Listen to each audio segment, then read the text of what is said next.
Welcome, everybody, to the Glockcast, sponsored by Gladiator Custom Mouth Guards. There was some good, there was some bad, but the Eagles are 12-2 after a big win in New York on Sunday.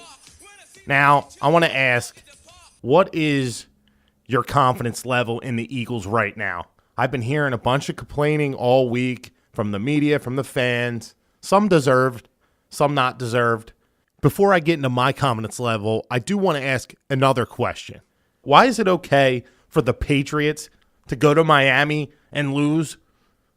And why is it okay for the Steelers to win on a game-winning field goal against the Bengals in Cincinnati?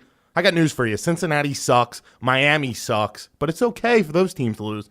When the Eagles win a division road game, it's like chaos in Philadelphia and nationally. It's not just in Philly, but it's not okay for the Eagles to win a close game against the Giants.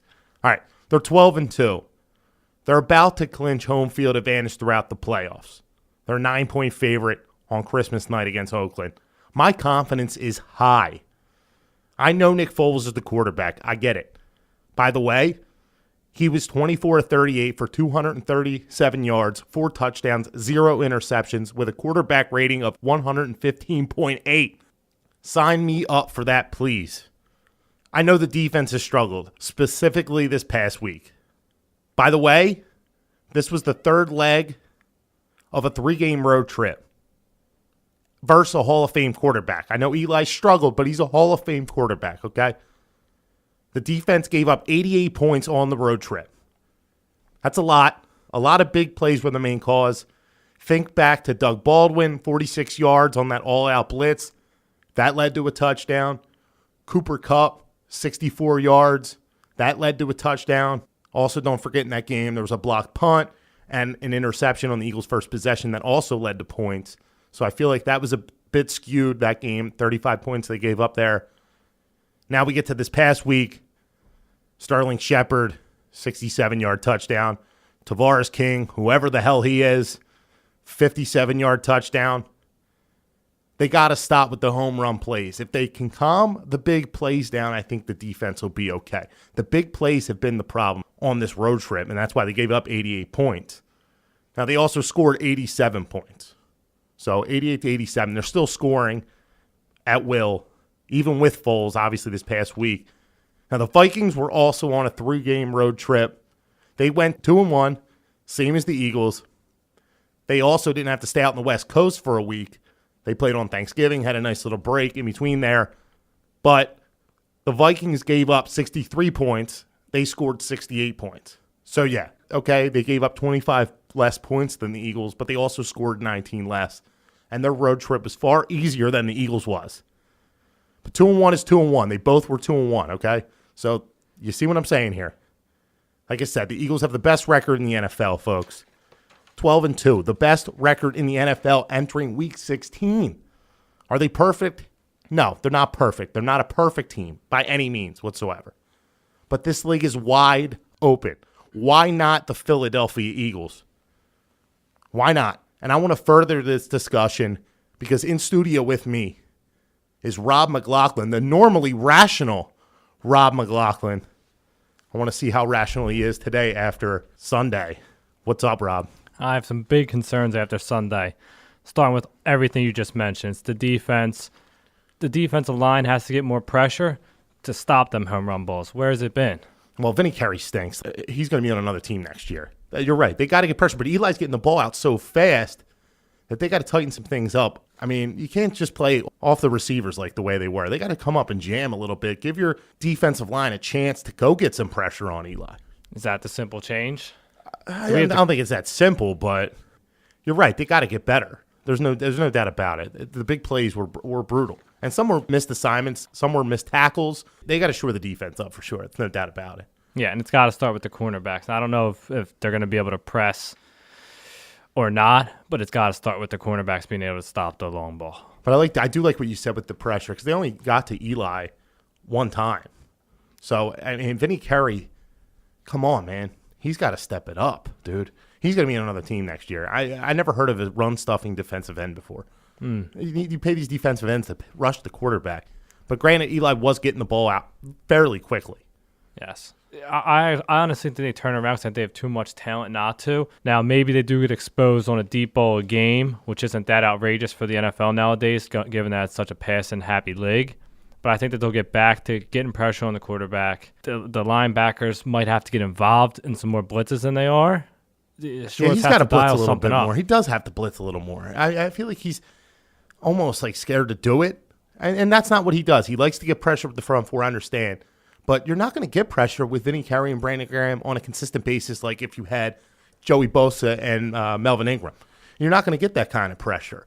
So he does have to dial up a little bit more. And if he wants a head coaching job next year, this is his time to shine. I do think they'll have a tough practice this week. They'll get back to basics. Now, one thing that this is just something that I picked up. I haven't heard anybody talk about it.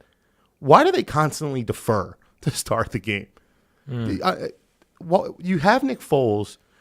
Now your defense has struggled for 3 games in a row. If they win the coin toss Monday night, just take the ball. I know this is what they do. They defer. But let's go out and get a lead, 7-0. It's a lot different for your defense to play up 7-0. Well, I hear you, but I think it was because we went all those games with never allowing the other team to score in the first drive. But now they're struggling, so I want to maybe just change it up a little bit. That's a good call. That could be the switch. We'll see. I don't know if that's going to change everything, just accepting the coin toss. But we'll see. We'll see. That's just one thing that I came up with. I mean, I don't know what else they could do, but your defense is struggling. Why not change a few things up? And I think they will going forward. I would hope. I don't think the defense is as bad as it's been. I still think they're semi there. Like Ronald Darby, he was firing shots back at the media and the fans. He's played pretty bad. He gave up 139 yards receiving. But is he that bad? He played pretty good against Dallas. I need to see more of Ronald Darby before I'm ready to throw him out the door. I mean, there's no way they're as bad as the points they gave up. Are they as good as they were playing the first half of games earlier in the year? The defense that we need them to be to go deep into the playoffs is the real question. Yeah, it remains to be seen. We'll see what they do this week. Now, Oakland's not the best test. We may not see until the playoffs, to be honest with you. Now, if they give up 30 points to Oakland on Monday, then we know we're screwed. Yeah, I don't see. I think the threshold line for Monday night is about 17. If they go over 17, then I'm nervous as all hell. Yeah, that would be nice. But honestly, I think they'll be okay. I mean, I don't have any basis for that. I just do think they'll be okay. Yeah, and it's not all terrible news in Philadelphia. You know, Nick Foles did come out. He threw 4 touchdown passes, 3 in the first half. He looked good. You know, the running game looks like it could be established, even though for some reason Doug P's not running the ball as much as I would like. But Ajayi looks like he has the skill. The backups can get in there and get the 4 yards you need. Yeah, I wish you would go with Ajayi more. I think Ajayi has to be the guy going forward. And I've been saying it every week. Everybody's been saying it. Why doesn't he just commit to one guy? I just don't understand. He's been so good, but there's just some things that he does that still like drive me nuts. I don't think they need a running back by committee, especially without Wentz. With Wentz, sure, running back by committee, whoever you feel like.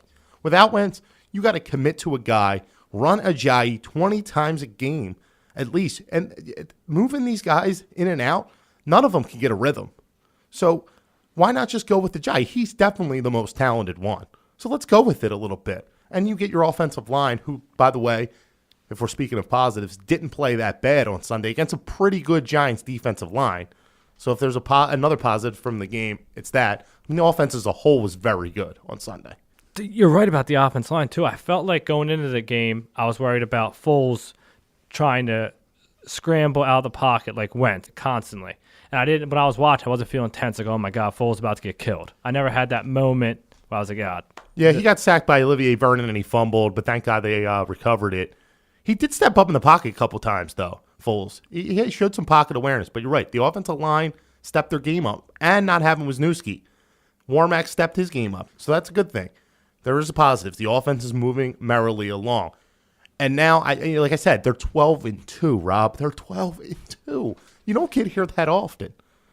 No, so, it's time to capitalize right now. You're right. It's just, can the defense step up? Who scares you in the league? I know we just gave up 500 yards to the Giants, but who scares you in this league? The Saints do now. After seeing what Eli did. Yeah. Then it's Michael Thomas. Then you got the screen passes all day long with our linebackers trying to cover Kamara. You know what? But I'll take my chances against them in Philly. That's the key to it. And we're not going to have to worry about playing anybody anywhere, which is the good thing. So it's going to be in Philly. Everything. We can get that thought out of our head. It's going to be in Philly. Granted, they have to win on Monday, but I'm not too concerned with any of these teams. The Rams look great. I would not, in a perfect world, I don't have to play the Rams again. In a perfect world, we play the Detroit Lions and the Vikings, but that's not going to happen. You're going to have to play somebody eventually down the road. Most likely, the Saints or Panthers. Probably the Saints. It's going to be Rams and either Falcons or Cowboys. We'll get in the playoff picture in a little bit here. But the Eagles will probably play the Saints or the Panthers in South Philly, divisional round playoffs. That doesn't sound like an easy road with Nick Foles. No, we'll see. The Saints would have to win again. It would be the rematch. They'd have to win the second game in Philly. I can't see it, to be honest with you. Yeah. I'm not as confident as you are in that. I mean, I'm not exactly, running down 95 with a flag saying we're going to the Super Bowl, but at the same time, I do have confidence in this team. We do need to see more from the defense. Foles, if he can play like that, we're going to be in real good shape offensively. Now, did you see the Foles files this week? I did. How about the Foles files? That was a good idea. I was so desperate with no Wentz report that I had to come up with something. So Jeff Hostetler went 5-0. No, does anyone know who that J.O. is? Yeah, well. Tell me the story again. Who is this guy? Hostetler came in week 15 for Phil Simms, who got injured. They lost to the Bills. I believe they lost to the Bills. And then he came in, first start against a bad Phoenix Cardinals team. The Giants were awesome. They had LT on they were loaded. They won 24-21. Somebody named Tim, Timm. So if you read the report and thought I spelled his name wrong, I didn't. His name is Timm Rosenbach. Threw for 381 yards and 3 touchdowns against that defense. So do you think the people of New York in 1990 were saying, yeah, we're going to the Super Bowl with shitty-ass Jeff Hostetler and a defense that just gave up 381 yards and 3 touchdowns to Tim Rosenbach? I don't think they were. Here we are, 27 years later, in the same spot with a defense that just gave up 1 million yards to a bad team and a backup quarterback. Now, if said backup quarterback could do what Jeff Hostetler did, go 5-0, then Foles will, too, win the Super Bowl. So that's my theory, and we will look at that each week. But I want to get in more about the playoff picture. I want to look at some of these other teams. So on the line, we have from Arizona back this week, Matty Hudson, and he is brought to you by Gladiator Custom Mouthguards. Gladiator Custom Mouthguards is the proud sponsor of Mouthpiece Sports Talk. As the premier custom fit mouthguard in the USA, a Gladiator is engineered with a patented cut designed to intimately fit each individual athlete's mouth, offering maximum comfort, the best fit, and the most protective mouthguard available. Visit www.gladiatorguards.com today to experience the difference. What's up, Matt? Jesus, if I have to listen to you two bitch about Doug any longer, I might lose it. I wasn't bitching about Doug. What's your beef with the running back by committee? We're 12-2. We're the best team in the league. My beef is that in the league. My beef is they could be a more effective offense with Ajayi running the football. Tell me I'm wrong, please. 100 points a game? What? You want them to score 100 points a game? Yeah, it'd be nice because they might have to with this defense. All right, I'm not here to debate Doug Peterson with you, although I will get your prediction Sunday for the game. I'm here to talk about your power rankings that have got everybody pissed off. So go ahead. I want to hear them 10-1 starting at 10. 10-1. 10. You got the Chiefs. They're back, baby. Blowout. Crush the Chargers. Andy knows what he's doing. They're back. You and Bruni were wrong, by the way. And I do know who's in that. By the way, if you listened to the podcast last week, I picked the Chiefs, you imbecile. So move on. 2 weeks ago when you guys said I didn't know who was in the division, you both said that Chargers. was Rob that said it. And I picked the Chiefs last week, moron. Keep going. 9, you got the Falcons. You need an explanation? They're talented. Freeman, Julio, Ryan. They're good. All right, that's fine. They're small, but they're good. 8, you got the Jaguars. This They'll is- do nothing in the playoffs except lose in the first round. They don't impress me. That's false, but go ahead. They won't lose in the first round. How are they going to lose in the first round at home against Tennessee? Because they stink. I'm not buying it. Okay. 7, you got the Rams. Entirely too Every low. week. They're young. They're talented. They're good. Same thing every week. Coming in at 6, dropping from number 1, the Pittsburgh Steelers. Your Pittsburgh Steelers, who I've been telling you Yeah. stink all this time. Dude, they don't stink. They lost the number 1 receiver. Coming which is from the key to their guy, offense. that just dropped them from 1 to 6. Yeah, it's coming from the guy who told you when they have Brown and Bell, they're impossible to cover. They don't have Brown anymore. So now They you do for the focus on Bell, playoffs. And they 6. Yeah, this isn't the playoffs. This is the Week 15 rankings. All right, week 16. Go ahead. Vikings, number 5. They look good. That defense is good. Apparently not good enough. Go ahead. Seems a little low. No, the Saints Who? got Drew Brees. The Saints. You're screaming so loud. All right, go ahead. Breeze, Kamara, Ingram. They're good. Number 3, Super Cam. Panthers. They just smashed Rodgers. He went head-to-head. It was a must-win for Rodgers. The Panthers are good. I'm sick of hearing people say otherwise. They beat New England. They're a good team. 2, you got New England. And 1, your Philadelphia Eagles, for all the reasons I already said. Okay, let's start with issue number 1. Number 3 team in the power rankings, the Carolina Panthers. They lost twice to the Saints. They are the 5th team in the NFC right now, the 5th seed, and they're the 3 seed in the power rankings. That is correct. How is that even possible? They lost not once, twice to the Saints. They beat a Green Bay team with a quarterback who hadn't played in 2 months, and now is on injured reserve. They have the same exact record at 10-4, But they lost have twice. A better quarterback.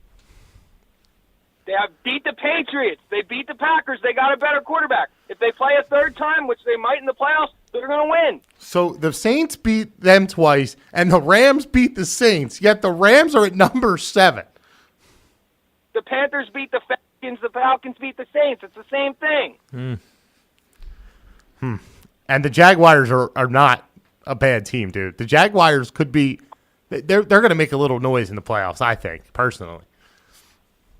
Their defense is good, but I'm not buying into Blake Bortles. Not for 1 second will I ever buy into Blake Bortles. So if the season ended today, if you know what? If it was the AFC Championship game, NFC Championship game this week, who's playing in your mind?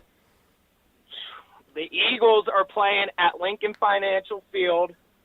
I want to say they're going to play the Falcons, but Dan Quinn's still an idiot. Oh, my So God. you know what? They're probably playing Cam Newton for the rematch. They would be playing Cam Newton in the first time in the divisional round of the playoffs. Then they're playing the Saints.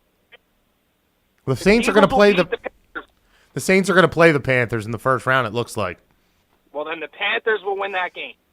So then Panthers the will Eagles beat the Saints. Panthers. Yes, the Panthers will beat the Saints. Man, I don't care you where really- it's at. You really hitched yourself to this Cam Newton wagon. You're going to You got any coin on him? I'm riding it, dude. No, I got coin on the Eagles to win it all. I got them at 12-1. All right. So, what did you think of last week's game while I got you here? Same concerns you had. The defense didn't look great. I think everyone's hating on Darby. His interception was also a game changer. Yeah, he let up a lot of yards, but that interception's probably the reason we won that game. It turned it around, and Foles looked awesome. Everyone's saying, he played the Giants' defense. I don't care who he played. He played who was on the schedule, and he torched him. Alshon is scoring every damn week. Aguilar looks good. The team looks good. We're solid. I agree. I have no concerns. All right. Well, you really hitched yourself to this Panthers wagon. Matt, we're going to have you do your prediction Monday for the prediction article, but give us a little tidbit of how you're feeling for Monday night's game. I'm feeling good. I don't think we're going to score as many points as we've been scoring just because I think Oakland's defense is a little bit underrated. They'll probably hurt our offensive line a little bit, but we're going to win. The Raiders don't concern me at all. We're, 9 or 10-point favorites? 9-point favorites. We'll win that game for sure. I'm with you. We'll clinch home field, and we'll rest against Dallas. I'm with you there. we'll look out for your prediction on Monday, Christmas morning, all right? Everybody can unwrap their Christmas present with Matty Hudson's prediction. You guys can hop on the Panthers whenever you want. All right, we're going to probably take a rain check on that, but we'll talk to you next. Well, you know what? We'll talk to you in the new year because this is the last podcast of the year. So, all right? Take it easy. Happy holidays, guys. All right, Matty. Man, Matty Hudson. He loves the Panthers, don't he? What does he put in his coffee? He loves the Panthers. I just don't freaking stand it. Panthers lost to the Saints twice. He thinks Cam. I have written down my top 10. I'll just 1 to 10. Pats, Eagles, you might have a problem with that. Eagles 2, Vikings 3, Steelers 4, Rams 5, Saints 6, Jaguars 7, Panthers 8, Chiefs 9, Falcons 10. Everything's fine, except I'm not putting anyone above Tom Brady. It's time after time. If he's within striking distance, he drives down the field, wins the game. How about that game? What did you think of the call? Oh, my God. I thought it was a touchdown. I was listening to it on mute. I was watching it on mute. I thought it was a touchdown. I thought they were viewing if his knee was down. I just thought it was a touchdown. I didn't even think twice. I kind of looked away. I was like, wow. I think I texted you and said, does Brady have one more left in him? But crazy. But Big Ben, he is such a whiny little bitch. I can't believe My God. He threw his offensive coordinator under the bus for throwing an interception. Hey, Fatso, how about you throw the ball out of bounds, you moron? And they go for the field goal and you go to overtime. You can't beat Brady, Ben. You can't beat him because you're not good enough.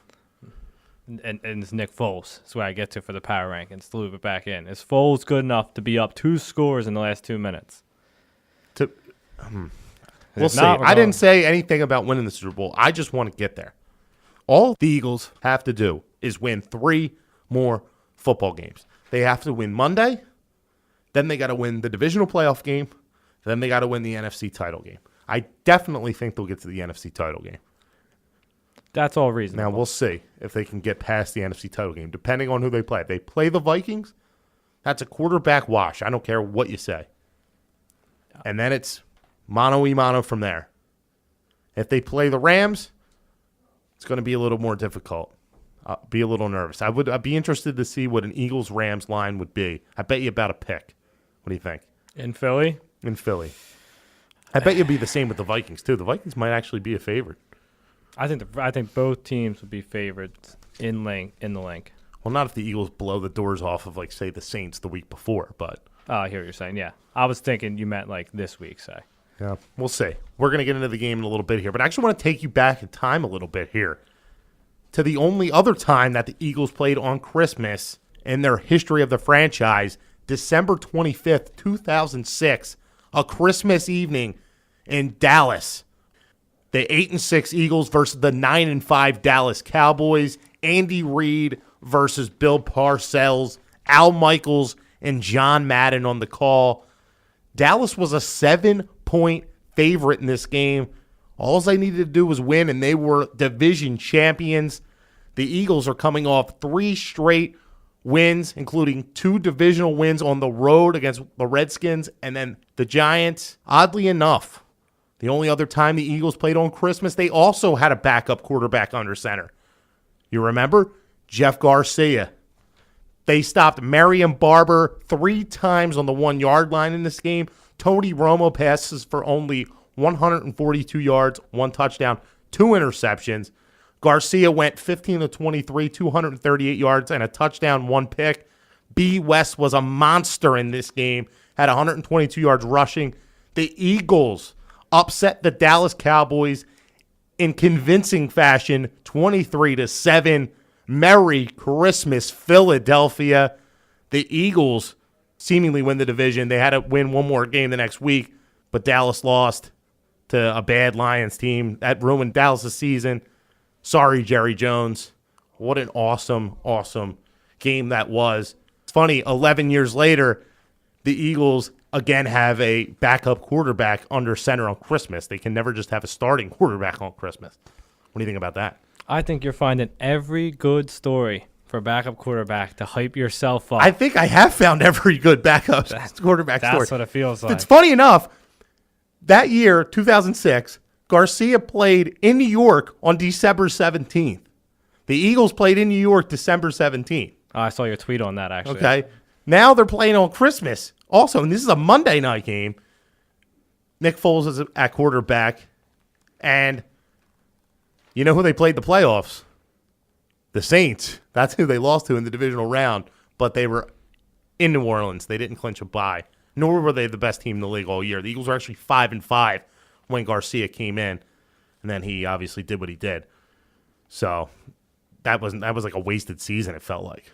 But, yeah, you are right. I'm trying to come up with every backup quarterback theory. But this is right here. This is proof is in the pudding here, people. It can be done, but I'm not feeling warm and fuzzy because Jeff Garcia won a game. And remember, this game's on Christmas. So I'll give you an over-under. Santa references. I'll give you 2.5. Way over. I'm going 2.5 times they show the video. Dude, this throwing snowballs and booing Santa happened in 1968, dude. It was 49 years ago when this happened. And let me tell you the story here about this, too, while it's story time with Glock and Glock on the Glockcast, the last Glockcast of 2017. The Eagles were 0-11 to start this season. 0-11, 1968. O.J. Simpson was coming out that year. So they thought, you know how psycho Philadelphia fans are, we look to the positive. We look to, okay, the draft. O.J. Simpson's the greatest thing since sliced bread. We're going to get O.J. Oh, wait. The idiot Eagles go on to win 2 games to take them out of the O.J. sweepstakes. So they come into this Vikings game, last game of the year, December 15th, 1968, 2-11. There's a foot of snow. Nobody shoveled it off on everybody's seats. It's windy. It's freezing. Everybody's pissed off. At halftime, the Santa Claus didn't show up. They had some like pageant or something. They pick a Santa Claus out of the stands. 19-year-old kid, 140 pounds. He's all drunked up, stumbling all over the place. And they started pelting him with snowballs. Deservedly so, I might add. So 49 years later, I still have to hear about this. And you will, believe me, you will hear about this on Christmas. And we set the over-under at 2.5. It's going over. So, and one more story for you. One more. Don't forget, the last time the Philadelphia Eagles played the Oakland Raiders, it was in Oakland. Of course. It was Nick Foles, 7 touchdown passes, and let's go through them. Jesus. Brent Selleck. Nick Foles to Brent Selleck, 2 yards. Eagles up 7-0. After Sebastian Janikowski field goal to make the game 7-3, Nick Foles connects with Riley Cooper for a 17-yard touchdown. Later in the second quarter, Nick Foles connects again with Cooper for a 63-yard touchdown. Zach Ertz, 15-yard touchdown. Shady McCoy, 25-yard touchdown pass from Foles. Deshaun Jackson, 46-yard touchdown pass from Foles. And then the last one, a 5-yard touchdown pass again for the third time to Riley Cooper. Who had Riley Cooper on their DraftKings team that day, I ask. Probably a millionaire somewhere sitting on a beach. But Nick Foles, 7 touchdowns the last time the Philadelphia Eagles played the Oakland Raiders. You're all about this warm and fuzzy thing. I'm Mr. Warm and Fuzzy. That's me. Foles to the bowl, baby. Foles to the bowl. There's no bigger Carson Wentz supporter than me. But I can't give up. Like I said last week, I cannot give up on a 12-2 season.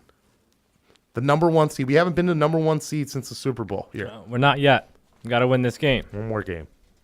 All right, so let's get into that game.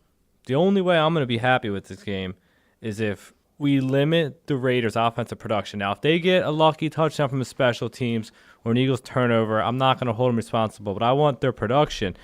Derek Carr can't come in here and throw for 300 yards. We can't get ran all over. I need to be feeling confident the defense is back, ready to rest next week, and take someone's head off in the playoffs. I agree. I said that number before.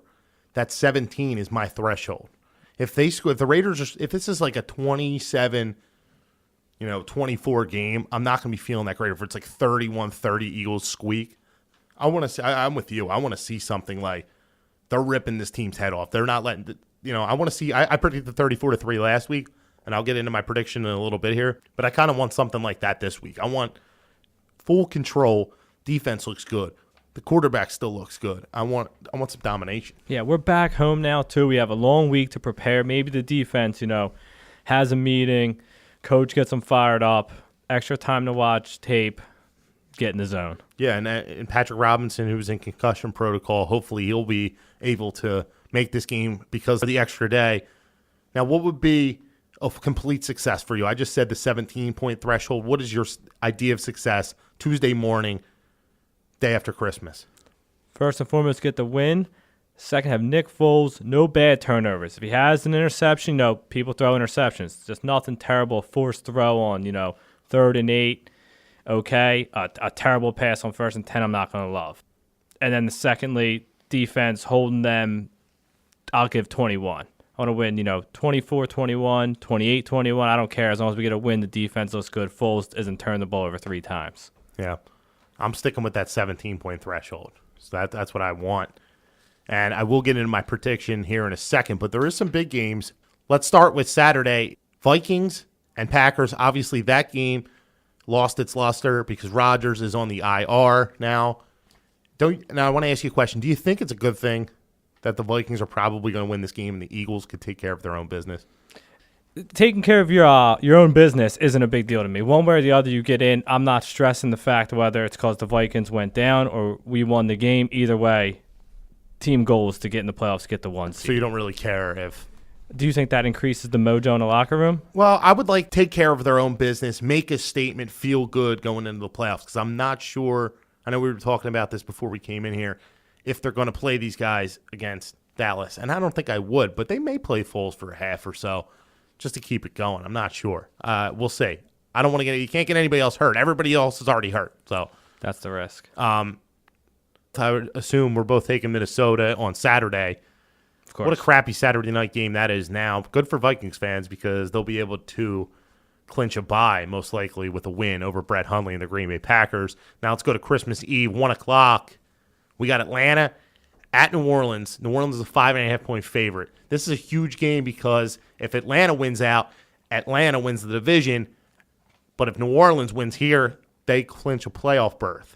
So this is a big, big game. Also has implications for the Dallas Cowboys. Cowboys need Atlanta to lose out. And obviously they need to take care of their own business. Somehow the Dallas Cowboys are still in it. Who are you going with in this game? I'm going with the Saints. Yeah, I think that's pretty cut and dry here, too. I mean, I guess that's why they play the game. But 5.5-point favorites. The Saints just lost to them 2 weeks ago. You're not going to get an argument for me. And then a game we'll be watching together on Christmas Eve at our family party. Speaking of those Dallas Cowboys, the lifeless Seattle Seahawks go to Dallas with a, you would think, full of life, Dallas Cowboys with Zeke Elliott coming back. The Cowboys are a 5-point favorite. I'm going with the Cowboys. Yeah, I think it's pretty cut and dry here, too, in this one. I mean, granted, that's why they play the games, like I said, but Seattle looked lifeless. Dallas has a jolt of energy with Elliott coming back. And they'll have the refs on their side. The NFL needs the money. Jerry, could he lose on Christmas Eve and Thanksgiving in the same year? No. That would be fun, though. Be suing Roger. But I'd much rather play Dallas in the playoffs than have to deal with Seattle, even though they got buried by the Rams last week. Not me. I have no problem. Would you rather play Dallas or the Rams? The Rams. You'd rather play the Rams than Dallas? Yes. You're nuts. Give me Cowboys, please. Bury them. Dak and Zeke still scare me. And Week 17 could be very interesting because there's a lot of playoff implications. Like I said, the Eagles will probably play in New Orleans or the Panthers, but who wins that division is still up in the air. Atlanta could still win the division, although I don't know if they're going to win this week, so we'll see. It'll be a little clearer after this week, but still a lot of playoff seeding left to be determined. Now we'll get into my prediction for Monday Night Football, 8:30 in Philadelphia, Christmas night. And do you think the Raiders, whose season just ended on Sunday Night Football with a Derek Carr fumble out of the end zone, are going to muster up enough to come to Philadelphia on Christmas, 8:30 in front of that rabid fan base? It ain't going to happen. The Eagles defense will get it together. Nick Foles will continue to impress. I have the Eagles in this one, 31-13. Almost similar to my prediction last week. I think more of my prediction from last week will be true this week. I think everybody will elevate their games. The defense, tough week of practice, Schwartz in their ass. Foles will continue to impress. The Raiders' defense is not very good. I think they have 4 interceptions in the whole year. So I like the Eagles this week, and that's my prediction, 31-13 Eagles. Merry Christmas, Philadelphia. Any objections? None. And that stat about how the Raiders can't get any interceptions is hilarious because they spent all their picks on cornerbacks, and none of them catch the ball. No, they're just putrid on defense. I forgot the I saw Raiders. that. They're just putrid. So this will be a good week to get Foles going again, and we got to have the defense pick up. So that's about it. Rob, thank you for joining me. The last Glockcast of 2017, our 18th episode. You've been with me since the beginning. We will be back for the wild card round of the playoffs in 2018. All right. Sounds good. We're going to kill it. We're going to keep on moving with MouthpieceSportsTalk.com. Just because there's no podcast next week, we will have millions of articles coming at you. We may even do a few videos. You got to be checking out the Instagram story, MouthpieceSportsTalk.com. Fantasy article coming Friday. Locks article Friday. Game preview with Rob, Hudson, Bruni, Dunphy on Christmas morning. Then you got the Foles Files Tuesday morning and much, much more. Join the revolution. MouthpieceSportsTalk.com. Everybody have a Merry Christmas. Happy New Year. Glockcast, I will talk to you in 2018.